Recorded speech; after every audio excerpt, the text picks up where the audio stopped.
Hey, what is going on? For today's class, I'd like to talk a little bit about Memorial Day. If you're not familiar with that day, what it stands for, and a little bit of history with the very first, what might be the very first Memorial Day. So today, Memorial Day is usually celebrated. I'm not sure if we would use that verb, but like remembered, we often remember fallen soldiers. So that's the purpose of Memorial Day. It's branched out a little bit from there, but the original purpose was soldiers who died in a war, they were remembered. Now you'll see, like I said, spread out to maybe include police officers or firefighters who have died, somebody serving the public, and also soldiers who served, who have died, but maybe they didn't die in battle.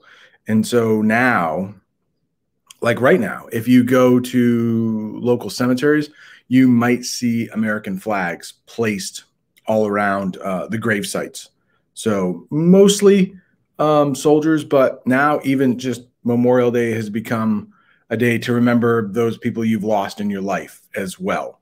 But in today's article that we read, we're going to talk about what could be the very first Memorial Day celebration and how this story was pretty much lost until this guy that found it. Like, he was doing some research and he found what could have been the first Memorial Day celebration. So let's take a look at this article. We do have to talk a little bit about the Civil War here, but one of the earliest Memorial Day ceremonies was held by people freed from slavery. And we have this very old picture here, and it will mostly take place in Charleston, South Carolina.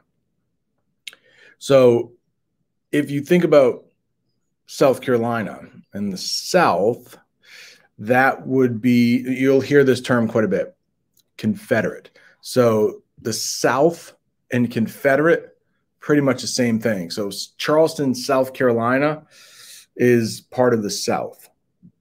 Excuse me. But we will find out that there was a prison there for Union soldiers. So every time you hear Union, think of the North. Okay, so mostly Northern soldiers would go south. Much, not all, but much of the fighting for the Civil War was in the South. And when soldiers are captured, Union soldiers, they were put into prison. So that's what this article is going to be about. South Carolina, Charleston, South Carolina. The Civil War was the bloodiest military conflict in American history. After the war, the United States was faced with the task of burying and honoring 600 to 800,000 Union and Confederate soldiers. The commemoration of Memorial Day came out of this momentous task. So momentous task is just like a really big task, momentous task. The holiday honors soldiers who have died while fighting in battle. The first national commemoration of Memorial Day was held in Arlington National Cemetery in Virginia on May 30th, 1968. So, I should have made that bigger. Sorry. My family and I have visited Arlington Cemetery a couple times, and it's our national cemetery. So it takes a lot to be buried there, but I do think you have to have served in the military. Two presidents are buried there, John F. Kennedy and William Taft. Taft, the president who supposedly got stuck in the bathtub. Maybe you've heard that story. I'll make sure I make this bigger so you can see the words a little better. Several cities across America claim to have observed their own earlier versions of Memorial Day or Decoration Day.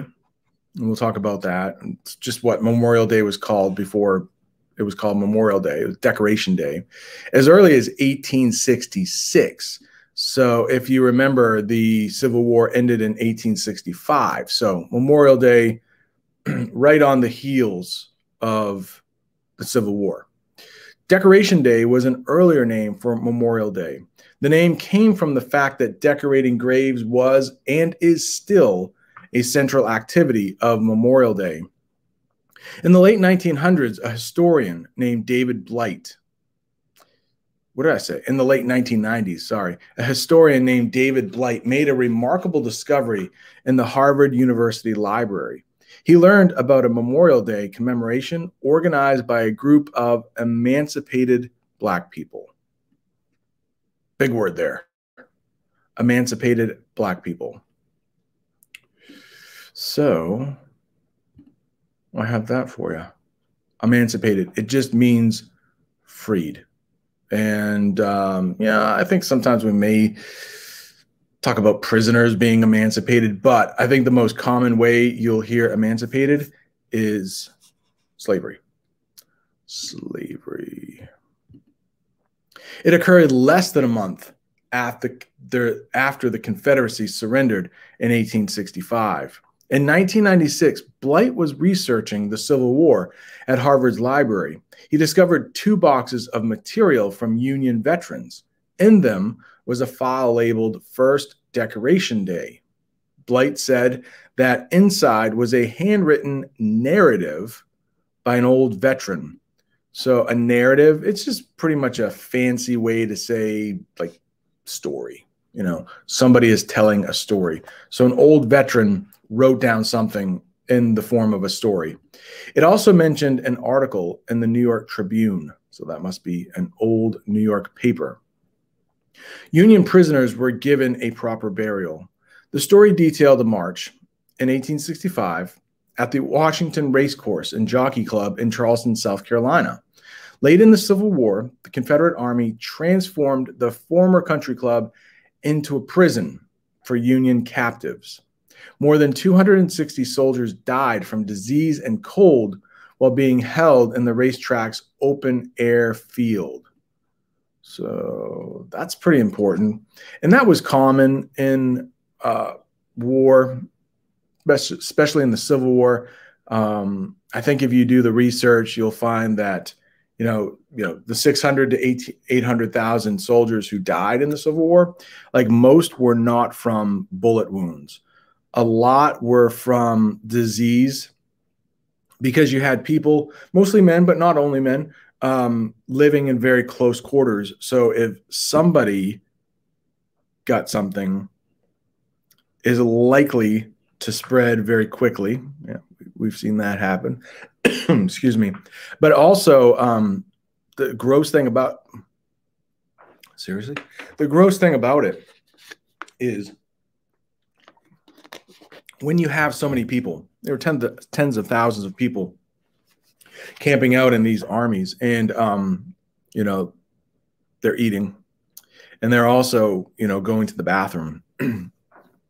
And often when you have that many people, it's hard to keep the water that people are drinking clean because it's just so much contamination. So a lot of soldiers died of things like cholera, which is, you know, you get sick from drinking water or food that's contaminated with feces. So not anything nice to think about. But when you see that, how many, 260 soldiers died, it might not be because they were badly treated. It's just because the Union soldiers were on the losing side, so they themselves probably weren't really properly clothed. You know, like material was running low, and so they would obviously take it before they gave it to any captive soldiers. But unfortunately, lots of people died there in prison. Lots of soldiers died there. Their bodies were hastily buried, so quickly buried, hastily buried in a mass grave behind the racetrack's seating area. So a mass grave, not individual graves like you'll see today. This was just like one big hole, and unfortunately, bodies were dumped in there. When Charleston fell and Confederate troops evacuated the badly damaged city, mostly people who had been freed from slavery remained.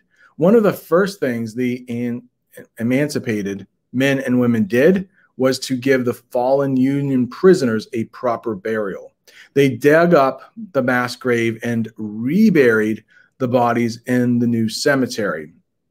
So again, remember, anytime you have like it's again. So, which can be helpful. Like if you look at this word right off the bat, maybe you see, oh, reburied, I know. But a lot of times when you see that like remove that and try to find the root word.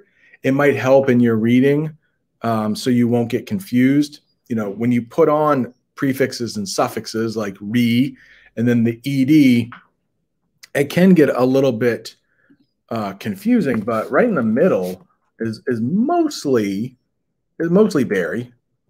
Mostly the Y was changed to an I, but it's a big word, but it does have a prefix and a suffix, and being familiar with those things can help you with your reading quite a bit.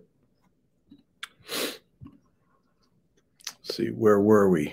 Reburied. Last paragraph right here. The fence surrounding it was inscribed with the words "Martyrs of the Race Course." So anytime you see scribed, think right, think written. And martyr, that might be a word you're not familiar with. And martyrs are people who died for a reason or a cause. And usually their deaths are like, you know, it wasn't old age or whatever. They like died for a cause. So those soldiers were fighting. I'm making it very simple, but they were fighting to free the slaves, more or less. It was a little bit more complicated than that. But you know, they died for a cause. They died fighting a war. So martyrs, it's usually held for like really high. Let's say right now, with the Black Lives movement, you know, if someone was feeling really strongly about that cause and they were killed supporting something they believed, that person might be seen as a martyr. So we still have martyrs in today's society. I'm sure right now, luckily, there is a ceasefire. We talked about that in social studies class, but with the Palestinians and the Israelis, you know, the Palestinians have been fighting for a land of their own for a long time. What are we talking, like 70 years?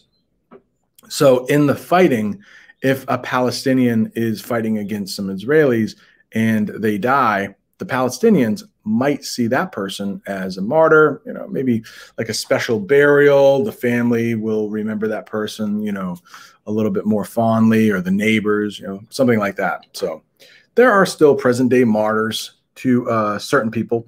But of course, the other people think they're the enemy. So that's the way it goes usually. Let's see. We should take a look at this drawing. How much more? Maybe we could save the rest for tomorrow because this is getting a little long.